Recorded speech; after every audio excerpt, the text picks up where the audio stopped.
Hello, my name is Sue Hillis. I'm a board member of Women in Politics. Women in Politics has launched the 2020 Ask Her campaign as part of an effort to encourage women to consider running for office in an upcoming election at any level of government. This campaign's primary goal is to support all women who would like to become involved with politics by sharing the experiences, perspectives, and advice of other women who've already entered this arena. We'll hear from women who've previously served in office, from current elected officials, and women who've run in the past. All will offer their advice and experience to help inspire other women to enter the race. Above all, we want to achieve the goal of having more women's voices at decision-making tables. Today, we welcome Leslee White-Eye, former chief of the Chippewas of the Thames. Welcome, Leslee. Thank you. Thanks for doing this. So tell me about the moment or minutes that led up to you deciding to run. So the moment, I think, was after speaking to my cousin and my friend. But this is leading up from a number of conversations. But this particular one was really for me to just talk out loud once again about what it is I think I'm going to be doing. I needed to hear and get a sense of, is this a smart thing for me to be doing right now, given what's happening in the community, given, what's going on in my life. And during that conversation with my cousin, who was a member of the elected council as a person already elected, he was just kind of reinforcing that we need, new ideas, new voices, new ways of doing things at the table, and that this would be a really good time for that to happen if you consider doing this. And so that's one of the reasons why I started asking around to see if I was ready, is just because I was so concerned about one, our financial future, and if we were being progressive enough. And two, if we had the tools and the mechanisms in the community and at the administration level to be really using our funding strategically, because we had just finished a land claim settlement in 2013, and we were in kind of the the second year of implementation. And I was a little worried about how it was being viewed. And I think that, along with all those conversations, I just kind of said, you know what, I'm ready. Personally, my husband said, he was concerned, but at the same time, he was supportive. And all of that led up to one moment, a week before nomination day, I'm going to run. So you talked about many conversations prior to that. So how long do you think it was before you made that firm commitment that you went down and filled out the nomination form? Oh, there were a lot. I do recall one with a colleague. I used to work at the Ministry of Education in the election before I ran. And because she knew how much I cared about the issues, we would talk around the table all the time about, not just First Nation issues, but, Canadian and provincial issues. And she would go, Leslee, why aren't you running for office? And I said, I don't know. I did before. I was an elected council person. I don't know. I'm not sure. I don't know. I haven't really put my mind to it. And she's like, I think you better run. And at that time, it was like, no, I've got things to finish here at the ministry that I really care about. But then those things got finished. And so 2 years later, I was ready. And it took that long to really think seriously about running for the position of chief, for sure.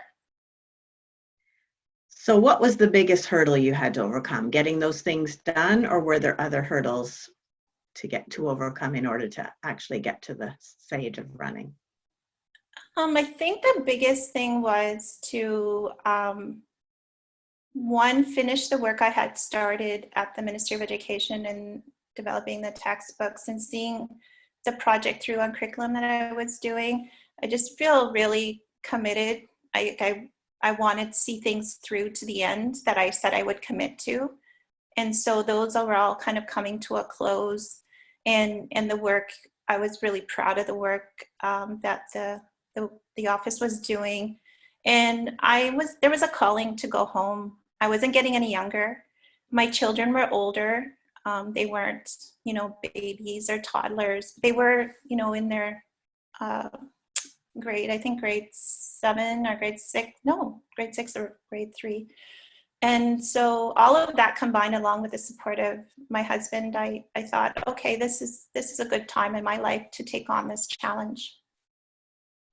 So did you have expectations leading up to the campaign, and did the experience that you had line up with those expectations, or was it different? It was so different. I just thrive off of positivity. I just completely get so excited around, new innovation, new ideas, and charting, and mapping things out. And I think I knew going in that it was going to be challenging in terms of trying to stay focused on issues and keeping the topic at the issue level. I knew that was going to be always a challenge. But I guess I really, thought there were going to be things I could do fairly quickly. And that wasn't the case. In First Nation communities, it's a 2-year cycle. And I didn't realize how quickly that 2 years just flew right by. And so by the time I had built the networks and, the ability to take a call or make a call and people would receive it, my term was up. And so this 2-year cycle is just unrealistic in terms of getting but anything going, up substantially. So, and it's not that I needed to start from new. There was lots of exciting things going on at Chippewa, but boy, that 2 years went by so fast. It just wasn't enough time. Well, and other governments have 4-year cycles, and that seems short. So 2 years does seem like it would go by in the blink of an eye, especially if you've got something big that you want to accomplish, for sure. That's right. So tell me about your experience being a woman in office. Did you feel that had an impact? Yeah, right out of the gate, it was a challenge. I definitely felt, and I could see it around the other political tables that I was fortunate to sit at as a chief, that the women, while they weren't afraid to speak their minds, the level with which we had to reiterate our opinion or our perspective, or build more facts behind it, I'll say, like it just seemed like there was more that had to be done to be heard. I think I didn't find that at all something that stopped me from, using my voice. I found it actually quite a good pressure, because you always want to be speaking from the perspective of facts, and you want to be speaking from the perspective of evidence. And I think we as women had to do that. Fortunately, I didn't see that pressure put on the men in the same way. Their opinion could just be stated that simply, and it was okay, let's do it. The other thing that I also found was really important for us as chiefs was time spent together informally around topics of particular important issues. And some of those political tables, they're very formal. And so I can't thank enough my colleague, Honourary Doctorate, who was chief at Oneida Nation of the Thames at the time, who became that sounding board for me. At the salad bar as you're getting your dinner, or on the trip on the way up to the meeting, because that's where the real understanding about what's happening in the room could take place. If I didn't have those initial networks that way, I don't know that I would have survived or been as effective as I could have been. So yeah, there's definitely a difference. So were there barriers? Did you feel like there were barriers both in your campaign and being in office because you were a woman? I think the campaign side of things, I wouldn't say necessarily that there was any barriers. We've got strong women who really run the the community as it is at the administration level.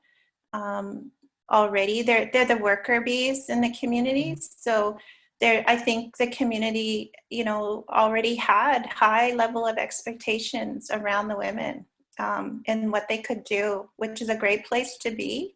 So campaign-wise, I felt very, tasked. Like, people asked really important questions, but I don't think I was treated any differently wanting to take on the role. It was, I would say, a little bit different depending on the tables I was sitting at once I got in as chief, though. So when you were trying to make things happen at other levels. Mm-hmm. Yeah, absolutely. Yeah, no, there was a point where I found so much benefit in reaching out to Chief Docstater that we decided to kind of get together and include other First Nation women chiefs and elected women councillors around a table. And so we started to begin hosting lunch breaks with women leadership at the political tables when we would meet both provincially and nationally. And that time spent, we started small with 10 of us maybe coming, and by the second or third meeting we had 20 to 23 women, and we would just sit and talk with each other about our experiences. And that just gave us, it was like getting a energy boost that you're okay. This is kind of the way it goes, and here's some strategies to get through it. I just can't thank enough the women chiefs that were around the table to help me through all those things. So you developed your own network and support system. Absolutely. Yeah. What other supports did you receive that were most helpful or most important to you, both in your campaign or while you were in office? And how did you've reached out to Chief Docstater, you said, on your own, but how else did you get those supports around you?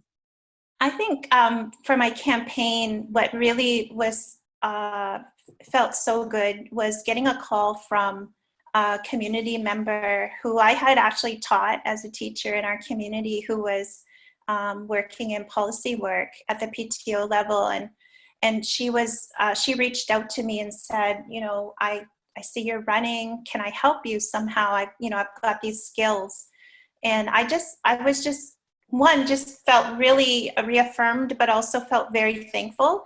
And then she also brought in another leader in the City of London who is now a member of Parliament of Ontario, and those two come together during my campaign shortly after I had put forward my name and accepted the nomination, and said, "Can we help you with your campaign? We'd love to do your communications," and then introduced me actually to Women in Politics at that time.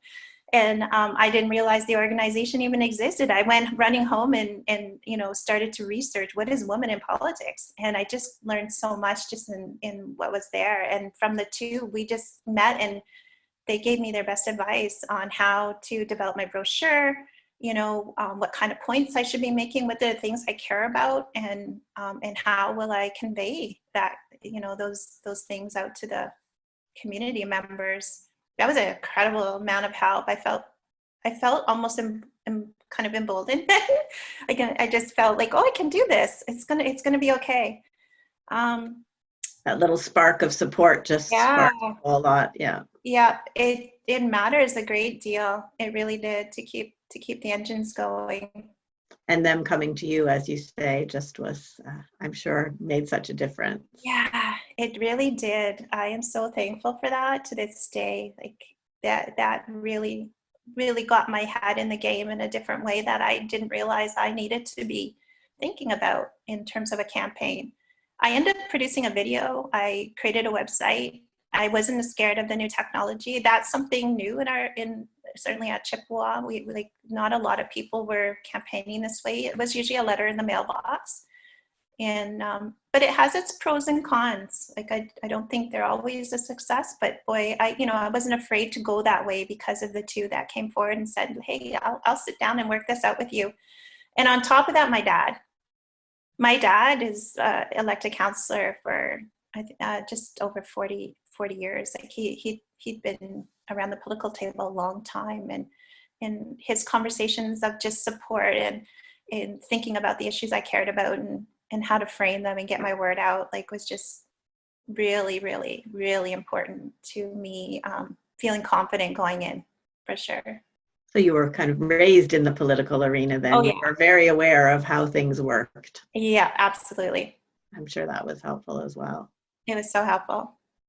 So what advice or guidance would you offer a woman who's just starting to think about running for office? So in our context in the First Nations communities, just be really, really true to what you care about. And, you know, I think also being realistic too about what you can and cannot get done in 2 years. I think just having a bit of a scope of, you know, that political cycle that falls within that 2-year period. But not only that, one of the big takeaways I had was the administrative cycle. So I thought we could go in and start, you know, trying some new things out, and, you know, only to be told, oh, well, it's not in this year's work plan, you know, and you kind of miss that original approval process of what you're dealing with for this first year you're in office. And the work plans are well underway. It's not like you can go in there and suggest a different way.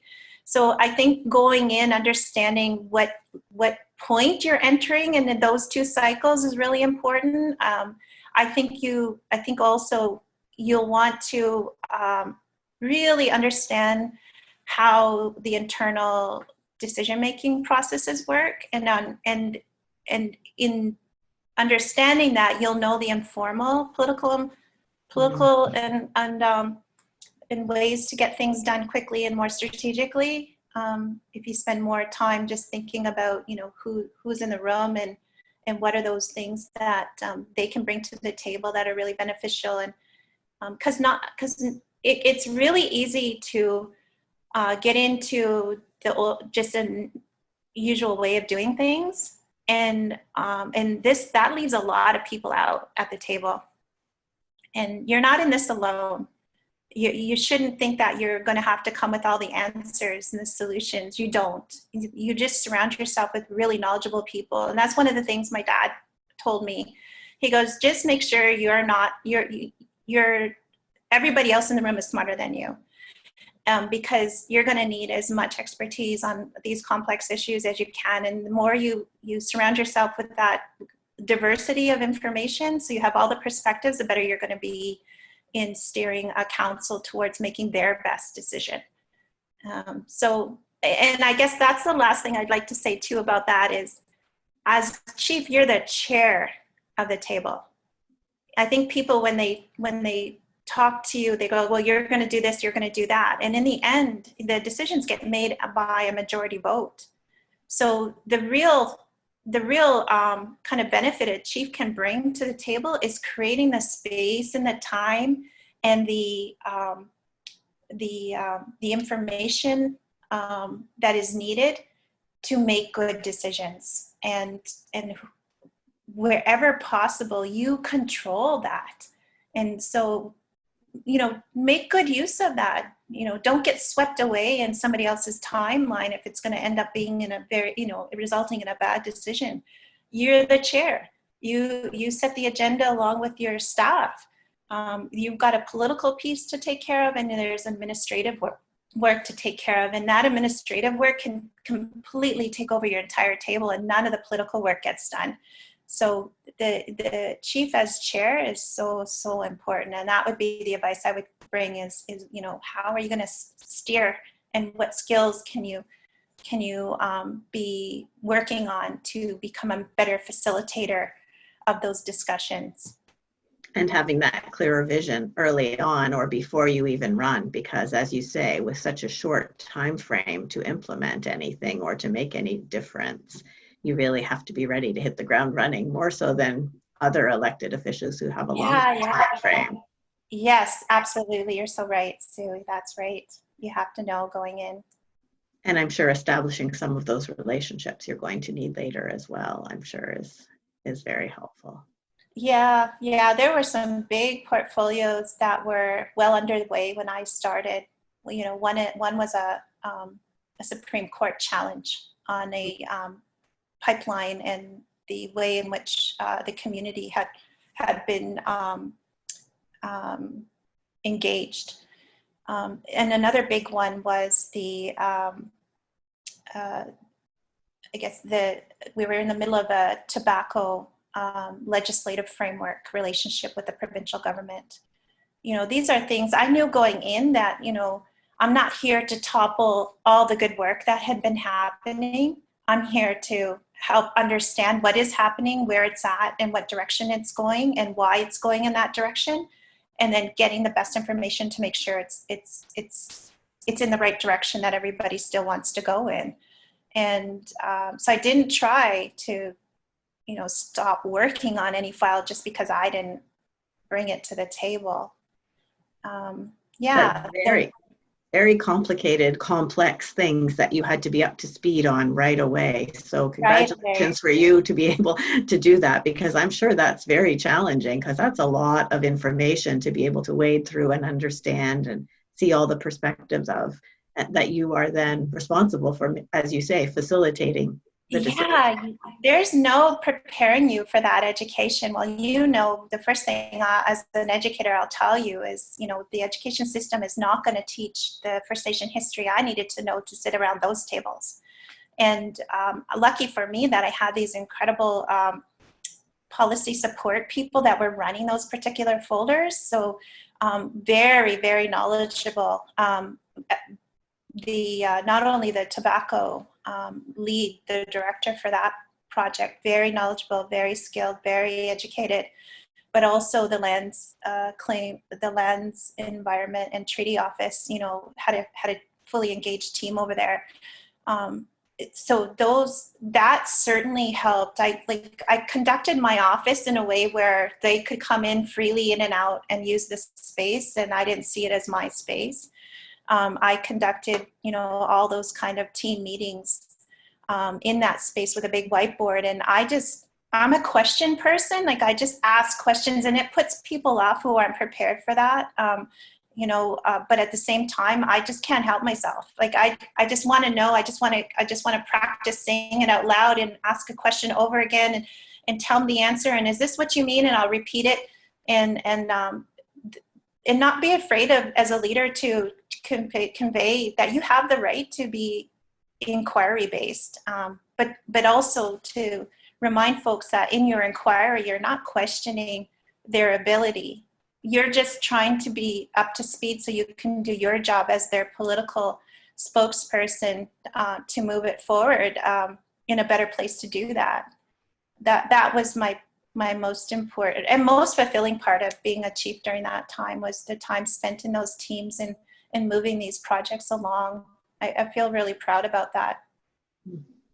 So do you think you'll enter the political arena again?